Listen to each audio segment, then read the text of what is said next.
प्रसादात् भगवत्प्रसादो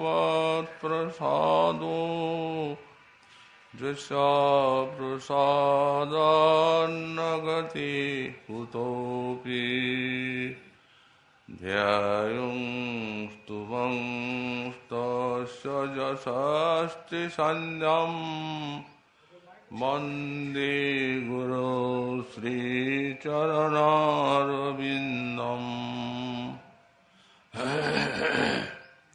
आजानुलम्बितभुजौ कनकावदातौ सङ्कीर्तनैकपितरौ कमलायताक्षौ विश्वाम्भरौ द्विजवरौ युगधर्मपालौ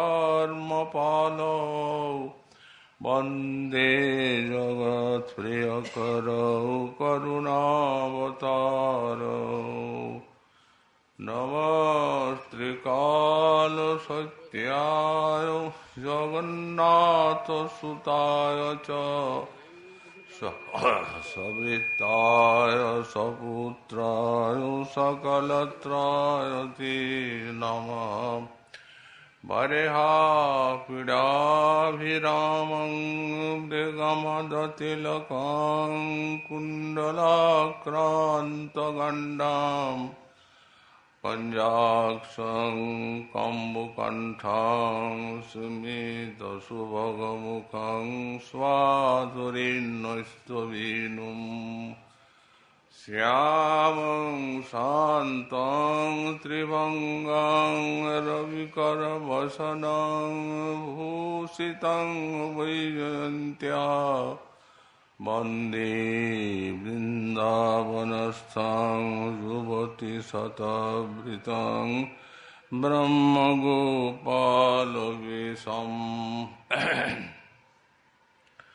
तप्तकाञ्चन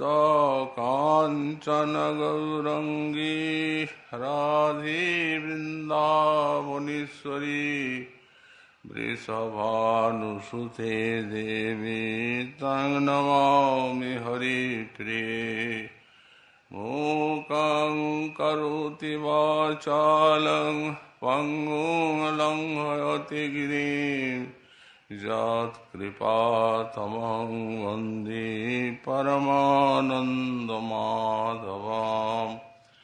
वाञ्छाकल्पतरुभ्यश्च कृपासिन्धुभ्य एव च पतितानां पावनेभ्यो वैष्णवेभ्यो नमो नमः हरिभक्तिपराजित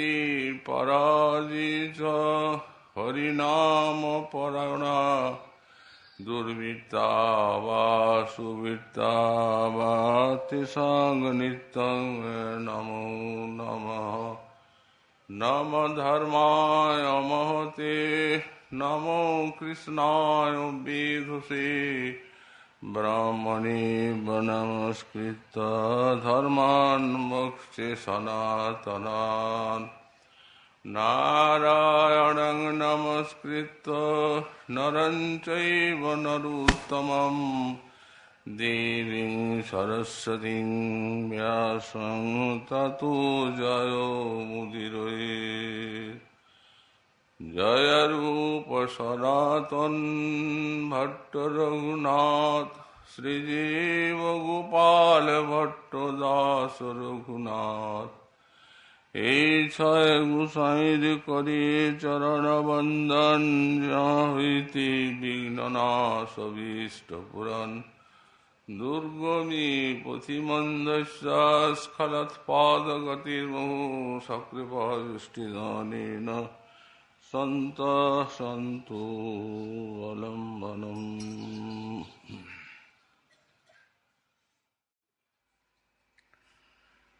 यत्प्रान्तदेशलवलेशविघूर्णितेन बद्धः खनात् भवति कृष्णकरीन्द्र उच्चैः तत्खञ्जरीटजैनेत्र जुगं कदायम् সংপূজয়িষ্যতি জনাস্তব কজ্জলীন।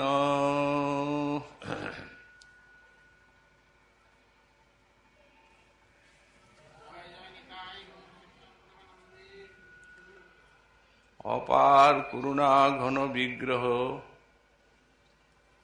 শ্রী শ্রী গৌর নিত্যানন্দের এবং শ্রী শ্রী রাধা মাধবীর করুণায় আমাদের পরম শ্রদ্ধেয় পরম ভাগবত শ্রী রাধা কুণ্ডাশ্রয়ী রাধা পাদ পদ্ম ভজন নিষ্ঠ নিত্যধামগত শ্রী শ্রী কৃষ্ণদাস বাবাজি মহারাজের তিরোধান তিথির আরাধনা উপলক্ষে আমাদের এই ভাগবতী সভার অনুষ্ঠান। এই অনুষ্ঠানে আমাদের আলোচ্য বিষয় শ্রীল বাবাজি মহারাজের সর্বাধিক প্রিয়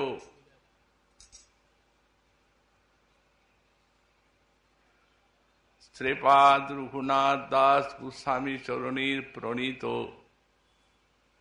শ্রী শ্রী বিলাপ কুসুমাঞ্জলি। এই শ্রী শ্রী বিলাপ কুসুমাঞ্জলি 42 সংখ্যক শ্লোকে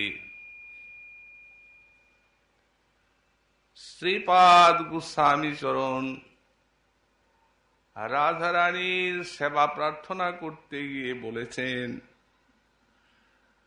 যৎ প্রান্ত দেশ লবলেশ বদ্ধ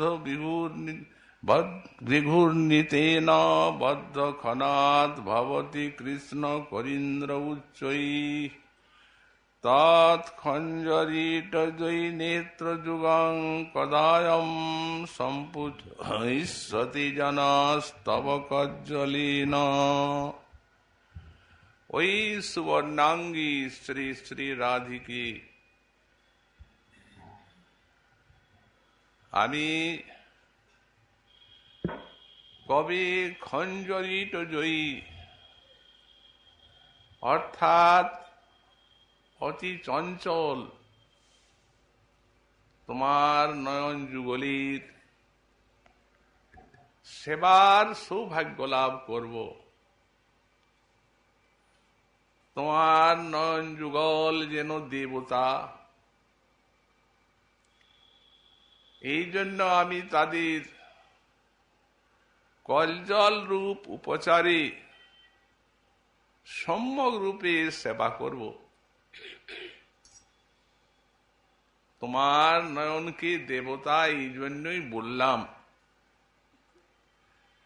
যৎ প্রান্ত দেশ লবলেশ বিঘূর্ণিতেন বদ্ধ খনাৎ ভবতি কৃষ্ণ করিন্দ্র উচ্চৈঃ। যে তোমার নয়ন যুগলের প্রান্ত দেশের লেশ মাত্র ওই ঘূর্ণিত হওয়ায় কৃষ্ণ করিন্দ্র তিনি দৃঢ়রূপে বদ্ধ হন, অর্থাৎ একান্ত বশীভূত হন। এমন যে তোমার নয়ন যুগল মহাশক্তিশালী দেবতা, ওই তাদেরই আমি করজল দিয়ে বিশেষভাবে অর্চনা করব। শ্রীপাদ গোস্বামী চরণ তার এই বিলাপ কুসুমাঞ্জলিতে প্রত্যেক শ্লোকে শ্লোকে শ্রী শ্রী রাধারানীর নিগুড় সেবা প্রার্থনা করে গিয়েছেন। এই জন্য তার এই কাব্যটিকে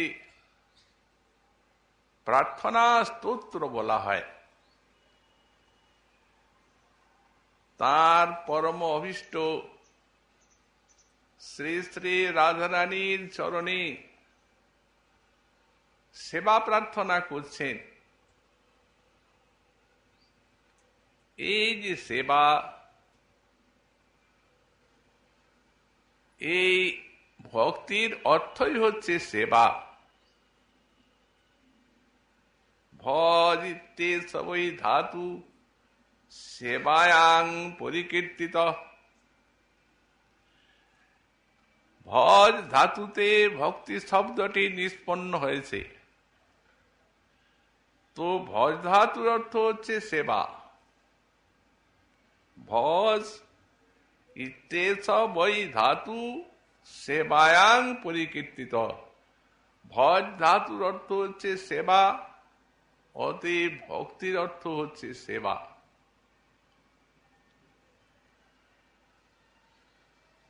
এই সেবাই শ্রী ভগবানের ভক্তি।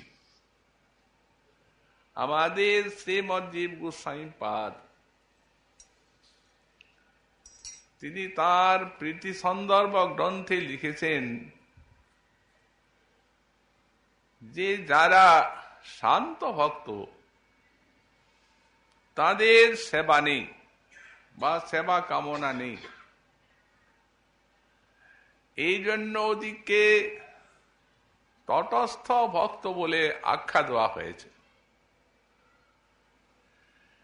এবং তাদের ভক্তিকেও বলা হয়েছে তটস্থা ভক্তি। অর্থাৎ ভক্তি মন্দাকিনীর তট পর্যন্ত তারা আসতে পেরেছেন। ভক্তি মন্দাকিনীতে তাদের প্রবেশাধিকার নাই, অর্থাৎ ভক্তি মন্দাকিনীতে তারা অবগাহন করতে পারেননি। কেন বললেন? যেহেতু সেবাই যখন ভক্তি, আর তাদের যখন সেই সেবাটি নেই, সেবা কামনাও নেই, তখন তাদের ভক্তিতে কি করে প্রবেশ হবে? তো সুতরাং ভক্তির অর্থ হচ্ছে সেবা, কিন্তু সব ভক্তের কি সমান সেবা বা সেবা কামনা থাকে? বললেন না, না। যার ভক্তি এই জাতিতে এবং পরিমাণে যত উন্নত, তার ভক্তিতে সেবার সেইরূপ বিকাশ। জাতি বলতে দাস্য, সখ্য, বাৎসল্য, মধুর,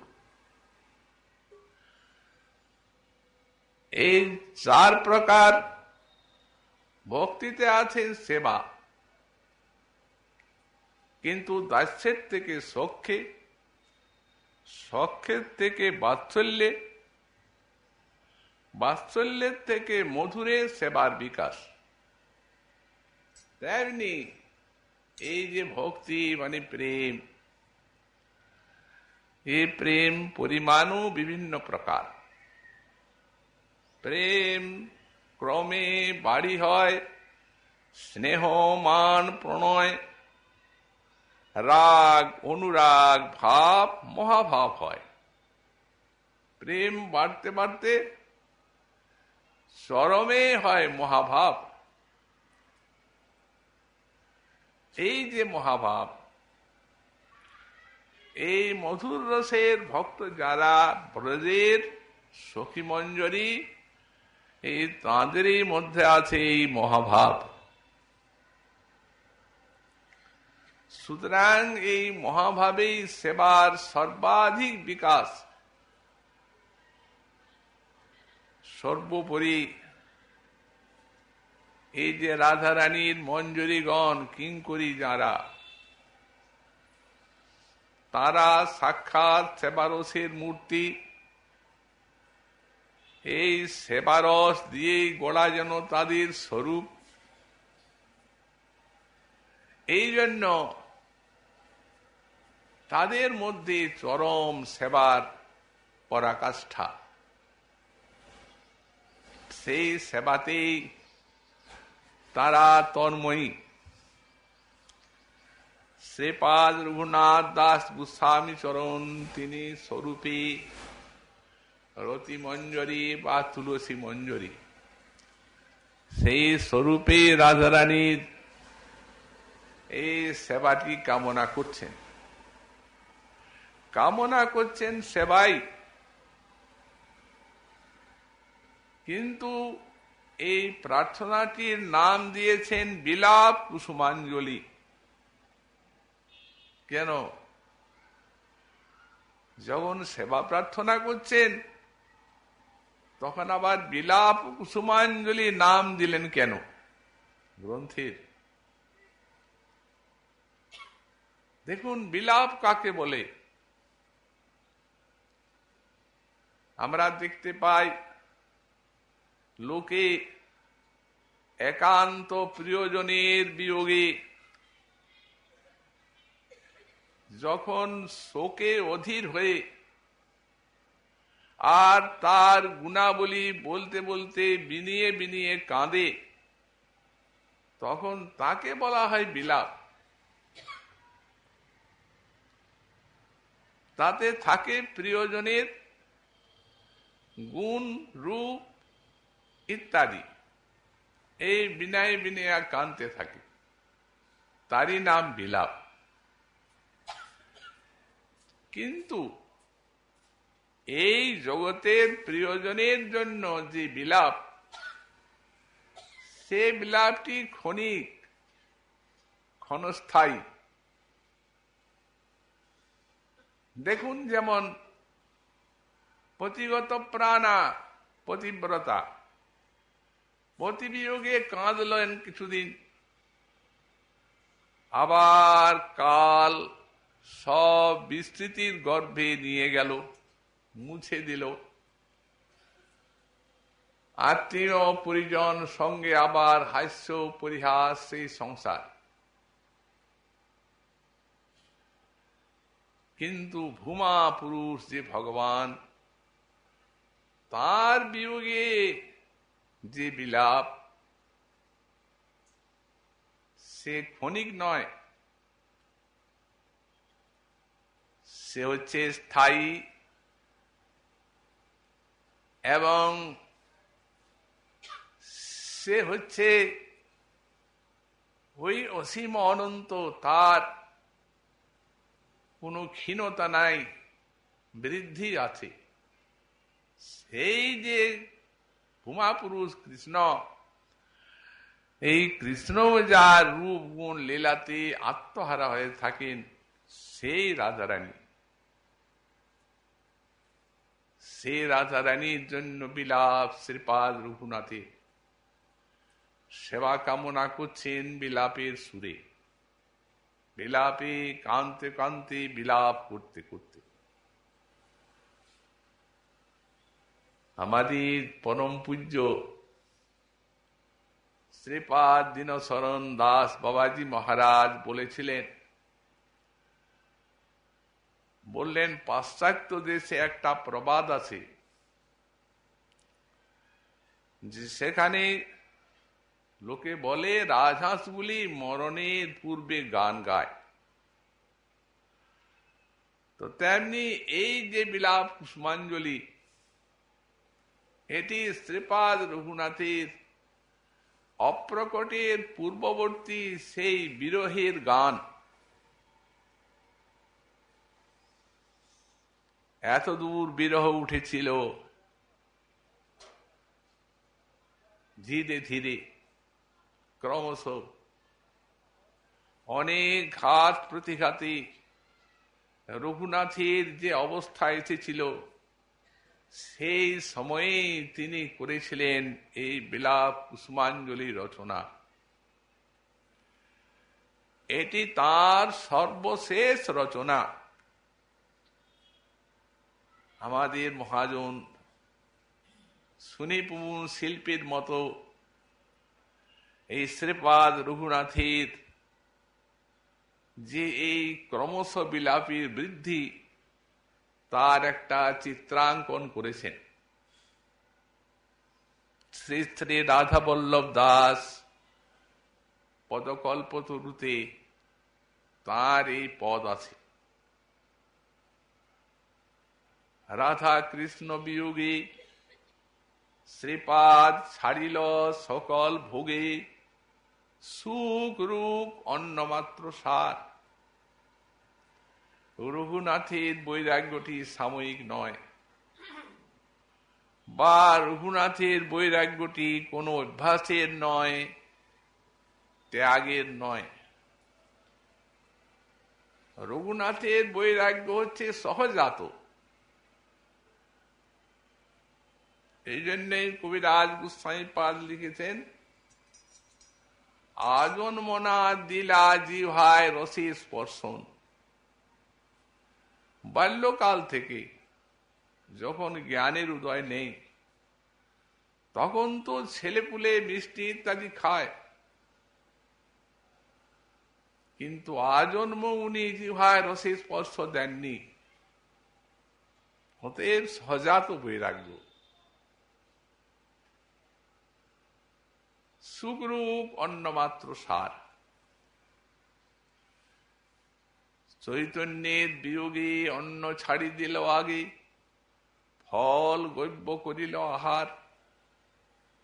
যখন নীলাচলে অবস্থান করলেন,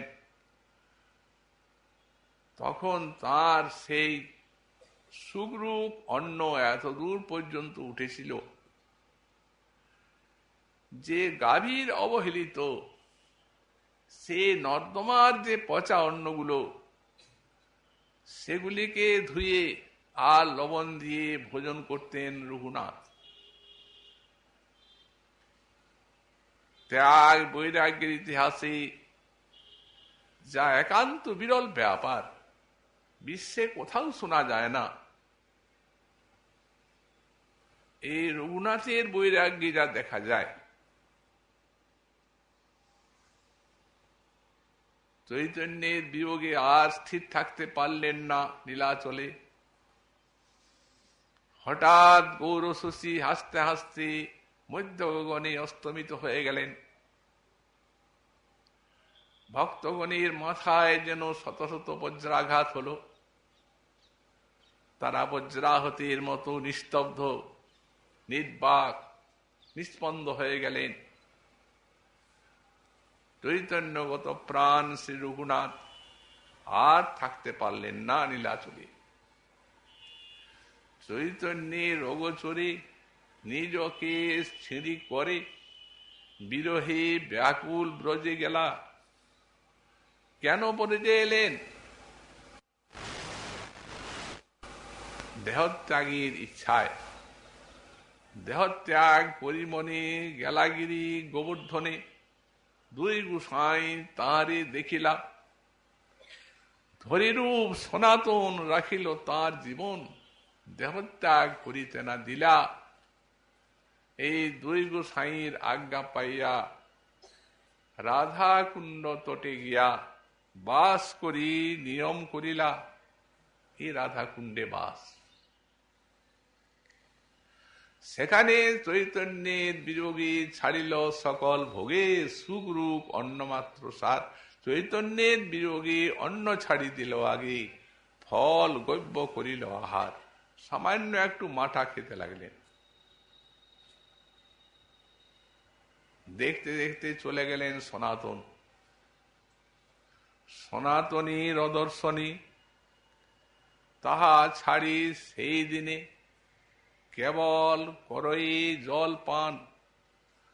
সনাতন যখন অন্তরিত হয়ে গেলেন, কেবল জল পান। রূপের বিচ্ছেদ যবে সেই জল ছাড়িয়ে দিল। তবে দেখতে দেখতে রূপও চলে গেলেন, জলও ছেড়ে দিলেন।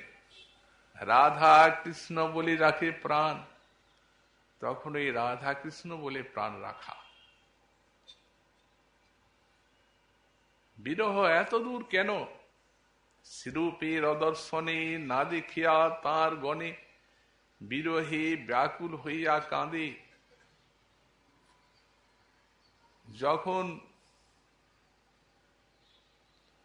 অভিষ্টের বিরহ আসে, তখন প্রাণ রক্ষার উপায় সজাতে আশয় ভক্তের সঙ্গে কৃষ্ণ কথার আলাপন। কিন্তু রঘুনাথের তো তাও গেল, কার সঙ্গে কৃষ্ণ কথা আলাপ করবেন? সবাই তো একে একে চলে যাচ্ছে। তাই কৃষ্ণ কথা আলাপন না শুনিয়া শ্রবণ, উচ্চ ঈশ্বরে কাঁদে আর্তনাদে, তখন কেবল হাহাকার ক্রন্দন। হা হা রাধা কৃষ্ণ কোথা, হা ললিতা বিশাখা, কৃপা করি দেহ দর্শন, হা চৈতন্য মহাপ্রভু, হা স্বরূপ মোর প্রভু, হা হা প্রভু রূপ সনাতন। এই হাহাকার। কাঁদে গুসায় রাত্রি দিনে, পুরি যায় তনু মনে, ক্ষণে অঙ্গ ধুলায় ধূসর, চক্ষু অন্ধ অনাহার, আপনার দেহভার, বিরহে হইল জড়জর।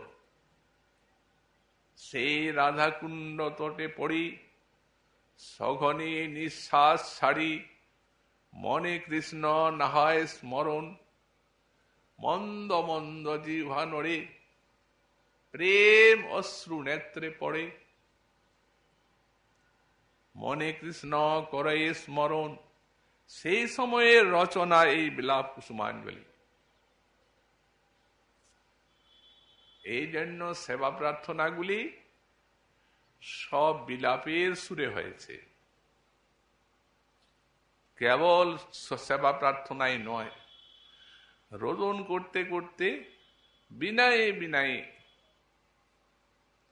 এই রোদনের সুরে এই সেবা প্রার্থনা সেই সময়ে লিখেছেন বিলাপ কুসুমাঞ্জলি।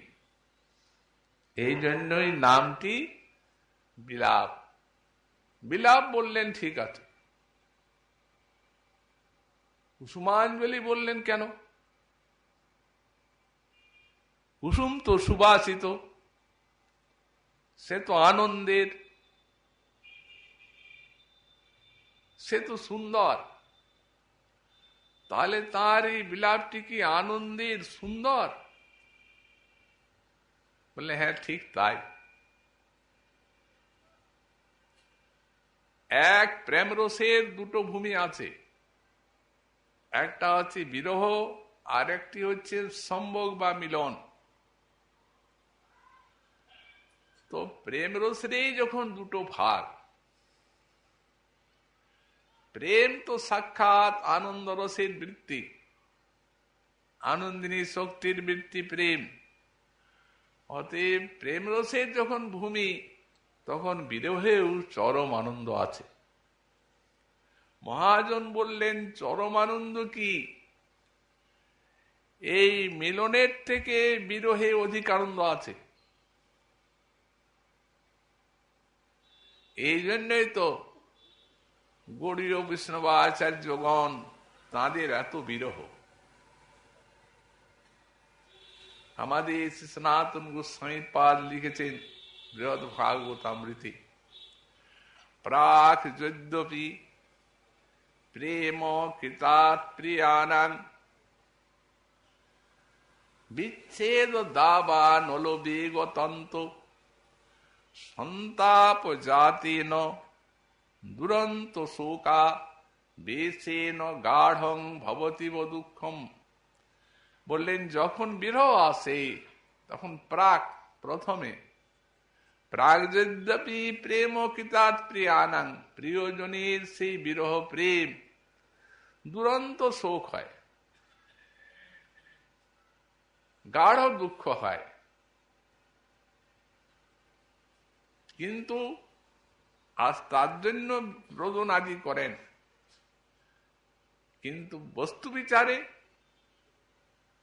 তত্রাপি সম্ভোগ সুখাতপি স্তুত। এখানে লিখছেন বিরহের যে রোদন সে কখনোই কেবল দুঃখের নয়, তার ভিতরে থাকে অজস্র আনন্দ নিহিত, আনন্দ রস দিয়ে গড়া এই দুঃখ। এই জগতে এর কোন দৃষ্টান্ত নেই। এই জন্য বললেন সম্ভোগ সুখাদপি স্তুত। ওই যে রোদন বিরহীর, এই সম্ভোগানন্দ অপেক্ষাও শ্রেষ্ঠ। কোপি অনির্বাচ্যতম মনোরম, এই অনির্বাচ্যতম এবং মনোরম বিরহী জানেন, এই প্রেমা যার মনে তার বিক্রম সেই জানে। যেন বিষামৃতে একত্র মিলন, বিষ এবং অমৃত এক জায়গায় মিলিত, বিপুল মিলনানন্দ রস আছে আর বিরহের দুঃখ আছে। ব্যাখ্যা করে বোঝাবার জিনিস নয়। এই জন্যই বলা হয়েছে বিলাপ কুসুমাঞ্জলি, এ আনন্দের রসের এই দুঃখ।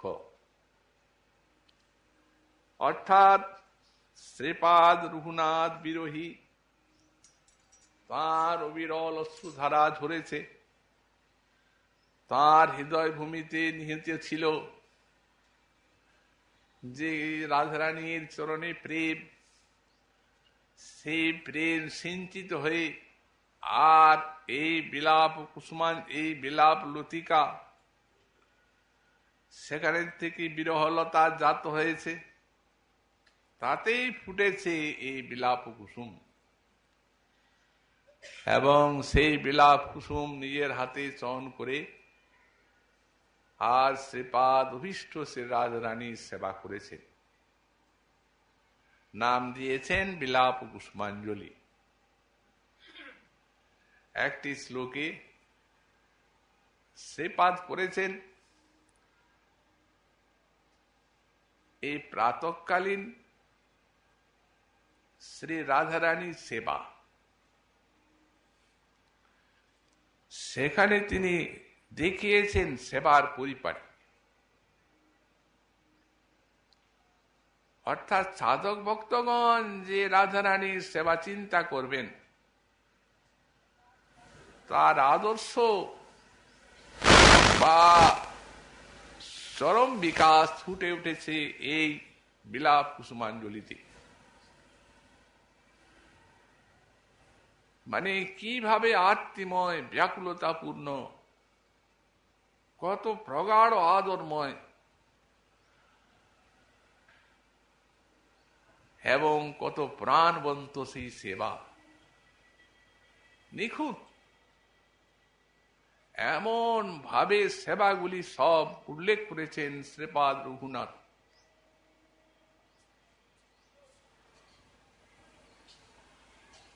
তার কারণ আমাদের শ্রীমৎ জীব গোস্বামী পাদ লিখেছেন যে ভগবানের সেবা দু প্রকার।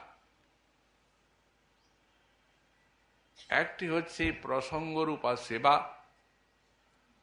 আর একটি হচ্ছে পরিচর্যারূপা সেবা।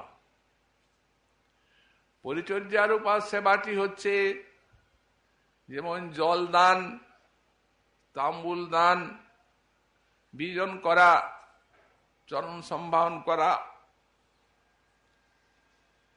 ইত্যাদিগুলি হচ্ছে সব পরিচর্যারূপা সেবা।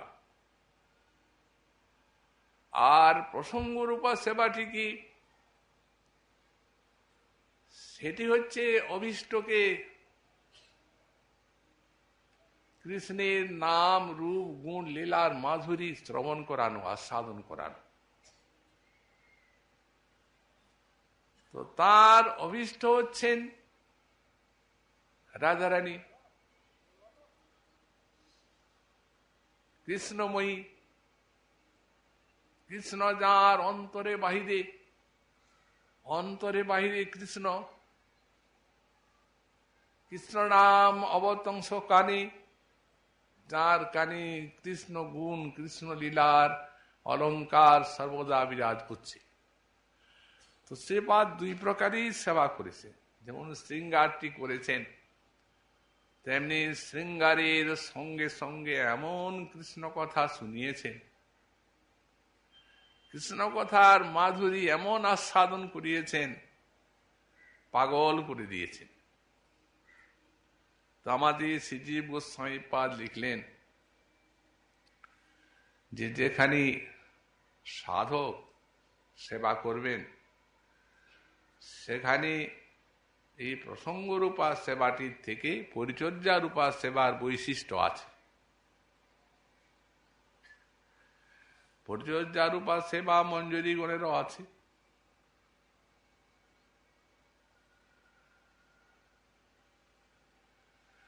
কবে হেন দশা হবে সখী সঙ্গ পাব, বৃন্দাবনী ফুলগাছি তোমাকে পুরাবো, সখীর আজ্ঞায় কবি তাম্বুল জগাবো, ও গুরু চন্দন গন্ধ দোহা অঙ্গে দিব, বিলাস কৌতুক কলি কেলি হৃদীপ নয়নী।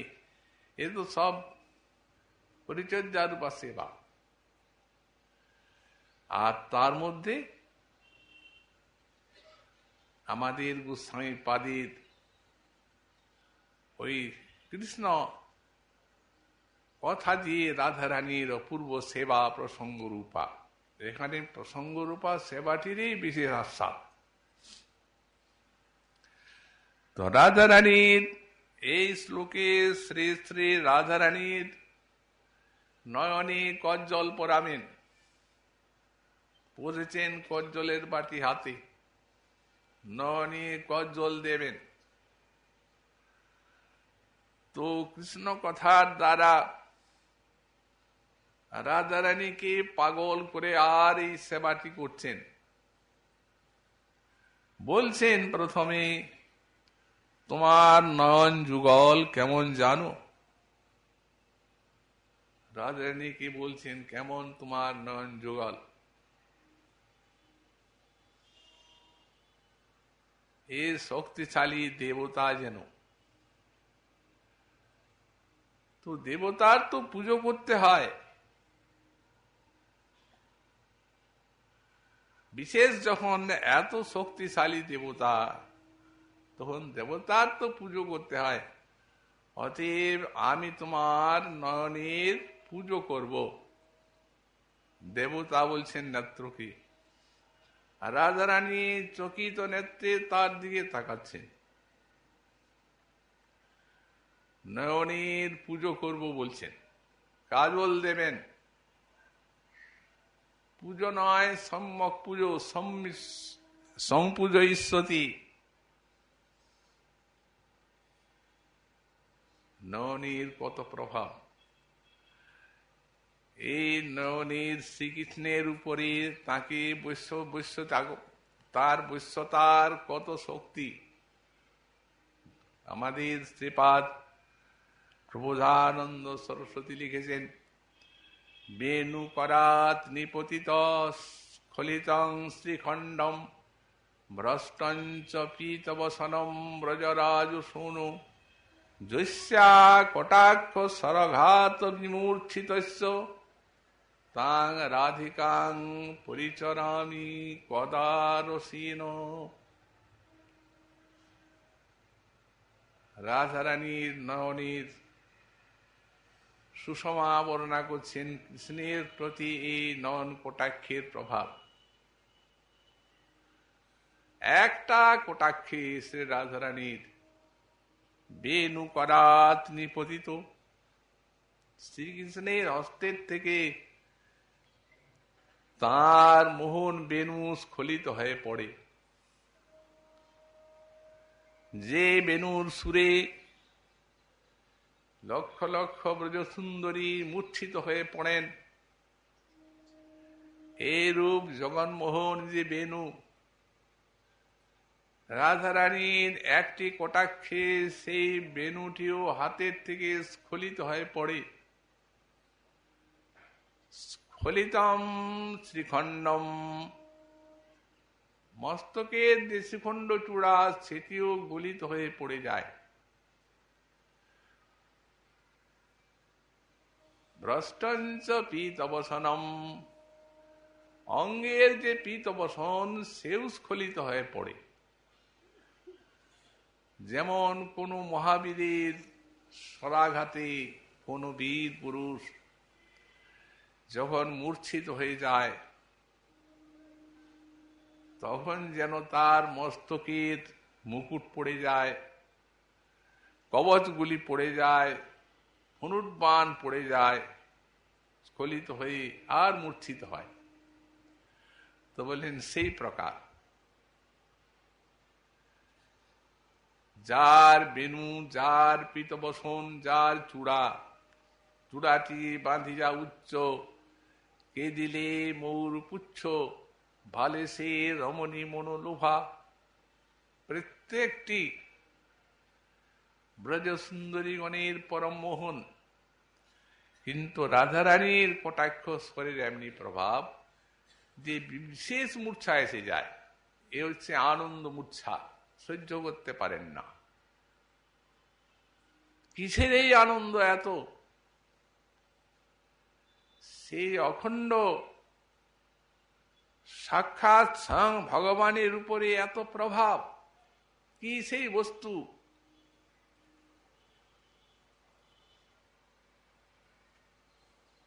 আমাদের শাস্ত্রে কি দেখা যায়? এই যে স্বয়ং ভগবান ব্রহ্মেতি সঙ্গাং ক্বচিদপি নিগমী জাতি চিন্মাত্র সত্তা দৃশ্যাপংসৈ সকৈর্বসতি বিভয়ন্নেব মায়াং পুমাংশ্চ জৈশ্বৈকং রূপং বিলসতি পরব্রহ্মণি নারায়ণাখ্যং শ্রীকৃষ্ণ স্বয়মিহ ভগবান বিধত্তাং প্রেম তৎপাদ ভাজম। ইনি কে? যিনি রাধারানীর একটা কটাক্ষে মূর্ছিত হয়ে যাচ্ছেন। ব্রহ্মজার অঙ্গকান্তি শ্রীমদ্ গোস্বামীপাদ লিখেছেন, পরমাত্মা যার অংশ বিভব মাত্র, পরব্রহ্মাধিপতি নারায়ণ যার বিলাস মূর্তি, সেই স্বয়ং ভগবান শ্রীকৃষ্ণ।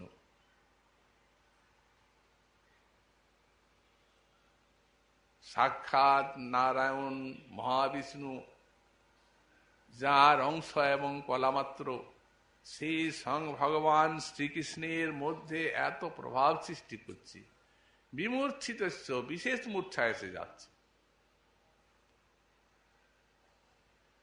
রাধারানীর সেবা আর অন্তরের নয়নের মধ্যে কি এমন বস্তু আছে? সেইটি হচ্ছে মাদনাক্ষ রস, যেটি শ্রীকৃষ্ণের মধ্যে নাই।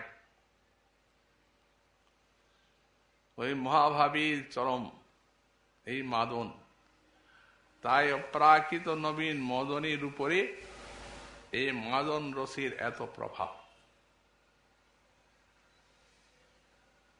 আমরা মহাজন বাণীতে দেখতে পাই, কৃপে খেলু অপরূপ বালা হিমকর মদনে মিলিত মুখমণ্ডল তাপর জলধর মালা। রাধারানীর পূর্বরাগ, গোবিন্দেরও পূর্বরাগ। পূর্বরাগের ভূমি শ্রী রাধারানীকে দর্শন করেছেন কৃষ্ণ। জানেন না তিনি কে, কোনো পরিচয় নেই। সখা, প্রিয় নর্ম সখার নিকটে মর্ম বেদনা প্রকাশ করছেন। অপরূপ পেখিনু বালা হিমকর মদনে মিলিত মুখমণ্ডল তাপর জলধর মালা। সখা, একটা অপরূপ বালা দেখলাম, হিমকর আর মদনে মিলিত মুখমণ্ডল। হিমকর মানে চাঁদ, নিষ্কলঙ্ক চাঁদ, আর মদন, এই দুটিতে মেশানো মুখখানা। তারপর জলধর মালা, এই হচ্ছে তার কেশরাশি। চঞ্চল নয়নী, হেরি মুঝে সুন্দরী, মোচকা ওই ফিরে গেল, তৈক্ষণ মরমে মদন জর উপজল, জীবইতে সংশয় ভেল। দেখুন কি বলছেন সকার নিকটে। চঞ্চল নয়নের প্রভাব, ওই মদনাক্ষরস। চঞ্চল নয়নে হেরি মুঝে সুন্দরী, চঞ্চল নয়নে চপল নেত্রে একটু তাকালেন, আর তার সঙ্গে ছিল একটু হাসি, আর চলে গেলেন। চঞ্চল নয়নে হেরি মুঝে সুন্দরী, মুচকা ওই ফিরে গেল, তৈক্ষণ মরমে মদন জর উপজল, জীবইতে সংশয় ভেল। সে সঙ্গে সঙ্গে সেইটি দর্শনে এলো মদন জ্বর। অপ্রাকৃত নবীন মদনের মধ্যে এই মদনটি হচ্ছে মাদন রসের প্রভাব। সেই জ্বরের শক্তি কত! জীবইতে সংশয় ভেল, প্রাণ যেন আর থাকে না। তারপরে কি বলছেন? অহর্নিশি নয়নে মনন, আর অন্য কিছু নাহে দিয়ে অনুক্ষণ সই ধ্যান, নিশি দিশি শয়নে স্বপনে আনো নাহে দিয়ে। সেই থেকে আর দিবারাত্রি শয়নে স্বপ্নে আর কিচ্ছু দেখতে পাই না। অনুক্ষণ সই ধ্যান, সেই নয়ন শোভারই ধ্যান। তা করো প্রীতি, কি রীতি নাহি সমুঝিয়ে আকুল অথির পরাণ। তার প্রীতির যে কি রীতি নন্দারে ব্যক্ত হল। আকুল অথির পরাণ, আমার প্রাণ অতি আকুল অধীর হয়ে পড়ল। অতএব সখা মরমক বেদন, তোহে পর কাসল, তুহু অতি চতুর সুজান। মর্মের বেদনা তোমার কাছে প্রকাশ করলাম। তুমি চতুর, তুমি সুজান, সোপুন মধুর মুরতিধর সায়বী, এ রাধা বল্লভ গান। আর একবার যদি সেই মূর্তি দেখতে পাই তবেই প্রাণ থাকে। এই রূপ নয়নের ঈশ্বর কটাক্ষের প্রভাব অপ্রাকৃত নয়ন মদনের উপরে। এটি হচ্ছে মাদন রসের প্রভাব। এই জন্যই বলেছেন তোমার নয়ন দেবতা, শক্তিশালী দেবতা। ওদের দেবতাকে কি পুজো করতে হয় না? অবশ্যই হয়। আমি তোমার নয়নকে পুজো করব। খঞ্জরি টজয়ী নেত্র যুগম, নয়ন যুগল যেন খঞ্জরি, খঞ্জরির পক্ষে যেন নৃত্য করছে, সেই রূপ চঞ্চল নয়ন যুগল। এই কজ্জল দিয়ে তার পুজো। কজ্জল তো নয়, এই যেন গরল। কেন জানো? এর দর্শনে তার হৃদয়টি জ্বালাময় হয়ে উঠবে এর শোভা দর্শনে। কজ্জলকেও বলেন, নয়নকেও বলেন, দেখো নেত্র, তুমি হচ্ছ সমস্ত ইন্দ্রিয়ের রাজা। নয়ন না থাকলে তো সবই অন্ধকার। তুমি যদি বলো, নয়নের সঙ্গে কথা বলেও রাধারানীকে শোনান। তুমি যদি বলো যে কর্ণকে দিলে সোনার অলঙ্কার, নাসাকেও দিলে মণিমুক্তার অলঙ্কার, আর আমি একটা এত বড় ইন্দ্রিয় সবার থেকে শ্রেষ্ঠ, আমাকে কালি দিলে, এই কজ্জলটা কলঙ্কিত করলে আমাকে। বললেন দেখো কেন দিলাম তা তো বুঝবে। তুমি যে কৃষ্ণ দর্শন ছাড়া অন্য কিছু চাও না, কালো বস্তু উপরে নয়নের এত আসক্তি, কৃষ্ণ কালো, তাই যেখানে কালো বস্তু দেখেন সেইখানে রাধারানীর অনুরক্তি। নয়নের কালো বস্তুকে নয়ন এত ভালোবাসেন, তুমি তো কালোকেই ভালোবাসো, এই জন্য এই কালো তোমার উপরে দিলাম, সতত যাতে তোমাতে লিপ্ত হয়ে থাকে। এইরূপ নয়নের সঙ্গে কথা বলে আর রাধারানীকে শোনান, আর রাধারানীর সেবা করেন। এখানে লীলা একটি পরিবেশন করে রাধারানীকে আস্বাদন করিয়ে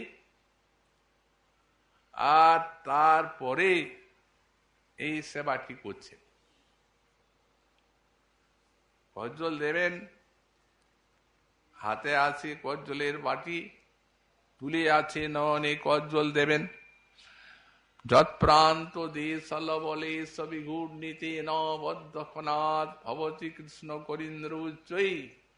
কৃষ্ণ কথা শোনাচ্ছেন,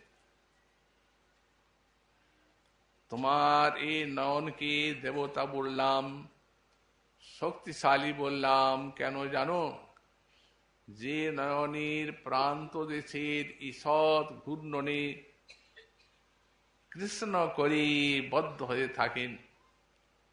করিন্দ্র বলেছেন, কৃষ্ণ করিন্দ্র, উচ্চই দৃঢ়ভাবে বদ্ধ হন, একান্ত বশীভূত হন। একটা লীলার স্মরণ করিয়ে দিচ্ছেন। লীলাটি পূর্বরাগেরই লীলা, শ্রীমদ্ ভাগবতী কথিত আছে। পূর্বরাগের ভূমি গোবিন্দ যাচ্ছেন, সারাদিন ব্রজ সুন্দরীগণ কৃষ্ণ বিরহে একটা ক্ষণকে যুগের মতো মনে করেন, সকলে প্রতীক্ষায় থাকেন কখন কৃষ্ণ উত্তর গোষ্ঠে আসবেন, তার দর্শনে বিরহ জ্বালার শান্তি হবে। সকলেই কৃষ্ণের উত্তর গোষ্ঠীর সময়ে সব ওই ব্রজ সুন্দরী বংশীনাথ শ্রবণ করে কৃষ্ণ দর্শনের আকাঙ্ক্ষায় আসেন। সুগমণি সেই পূর্বরাগ বর্ণনা করেছেন। তং গুরজ ছুরিত কুন্তলবদ্ধ বর্হ বন্য প্রসূন রুচিরিক সনচারুহাসম বেণুং কনন্তমনুগৈ রূপগীত কীর্তি গপ্প দিদৃক্ষিত দৃশো ভগবান সমিতা। সুগমুনি বললেন, মহারাজ, পূর্বরাগী ব্রজ সুন্দরী গণের কৃষ্ণ আসছে, গোরজচ্ছুরিত কুন্তল, হাজার হাজার লক্ষ লক্ষ সমস্ত গাভী আগে যাচ্ছে, তো তাদের খুরের থেকে উত্থিত ধুলিতে কেশগুলো মণ্ডিত হয়ে আছে। তো কেশের কি অপূর্ব শোভা। তো মহাজন বলছে, যদি কোনো ধুলি লাগে কেশে কি অঙ্গে, তাহলে সেগুলিকে তো অপসারিত করলেই শোভা। আর এখানে বলছেন ওই কেশ মণ্ডিত হয়েছে গোধূলির দ্বারা। বললে হ্যাঁ, তার কারণ কৃষ্ণ হচ্ছেন মাধুর্যের সিন্ধু। মাধুর্য সিন্ধু মধ্যে যা পড়ে তা সবই মাধুর্যময় হয়ে যায়। সুন্দরকে ধুলি মাখলেও ভালো দেখায়। বিশেষত ব্রজবালা গণের এই যে গোচারণ করে ফিরছেন, এই সময়ের যে বেশটা, গোধূলি তো একটা অলঙ্কারের মতো তাদের। তাঁদের নয়নে আরো ভালো লাগে। এই জন্য গরজ ছুরিত কুন্তল, নয়নে মস্তকে আছে চূড়া, ময়ূর পুচ্ছে চূড়া, আর বন্য প্রসূন অনুচিরেক চারুহাসম, বনের ফুল তুলে আর সখাগণ ওই কেশকে মণ্ডিত করেছে, মালা দিয়েছে গৃহে আসার প্রাককালে। আর সারাদিন যে বনে লীলা হয়েছে, ওই সখাগণ তার সঙ্গে থেকে সেই লীলাগুলি গান করছেন, আর ওই যাচ্ছেন রাস্তায়, লক্ষ লক্ষ ব্রজ সুন্দরী দেখছেন, বেণু বাজাচ্ছেন ধীরে ধীরে, বেণু কনন্ত মনুগৈরূপত গীত কীর্তিং, গোপীগণ দর্শনের জন্য আকুলা, সারাদিনের বিরহ জ্বালা তাক করছেন তারা। পিত্তা মুকুন্দ মুখ সারগমক্তি ভৃঙ্গং, জহুর বিরহজং তাপম ব্রজৌষিতন্যে। সুকমুনি বললেন, মহারাজ, মুকুন্দের মুখকমলের সারগ মানে মধু, নয়ন ভৃঙ্গ দ্বারা ব্রজ সুন্দরীগণ আস্বাদন করছেন, আর সারাদিনের তাপকে পরিহার করছেন। রাধারানী কিন্তু কৃষ্ণের কোনো দিকে নয়ন নেই, লক্ষ লক্ষ ব্রজ সুন্দরী দেখছেন রাধারানী কোথায়।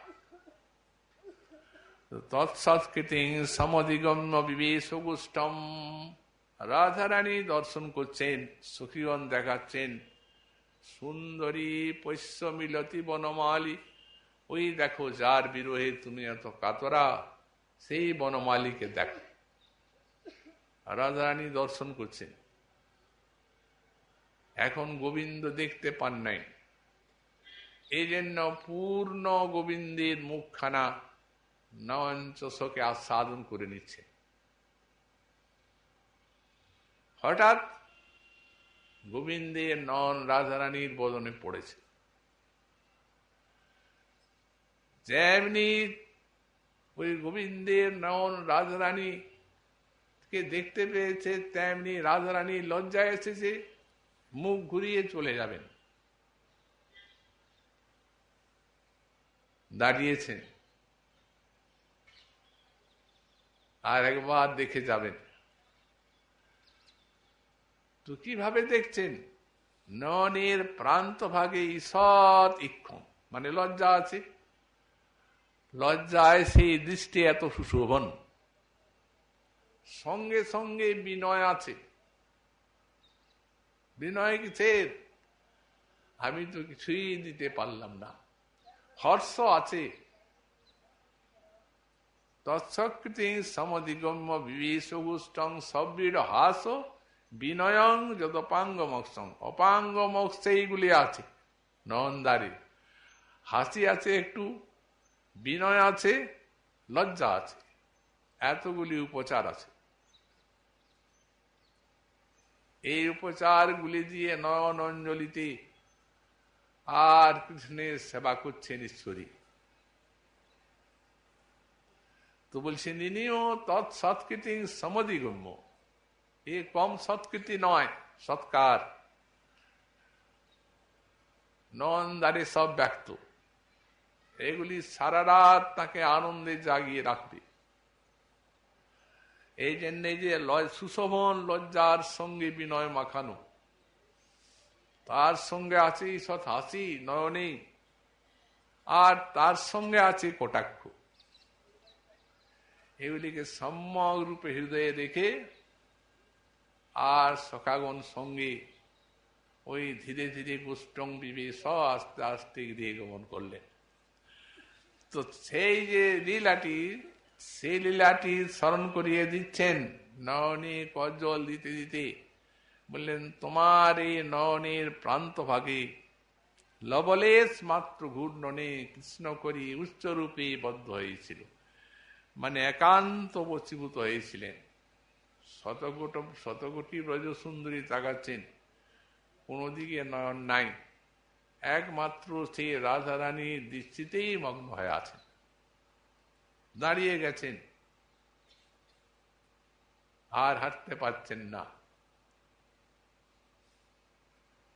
এই রূপে নয়নে কজ্জল দিয়ে আর নয়নের সেবা করলেন।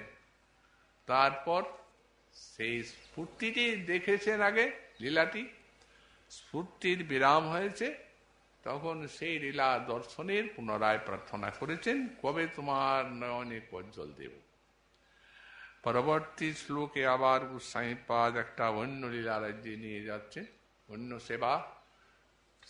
শ্রীমন মহাপ্রভুর কৃপা হলে আগামীকাল আবার আমরা সাধন করব। আজকে আমাদের শ্রী বিলাস কুসুমাঞ্জলি কথার এখানেই বিশ্রাম।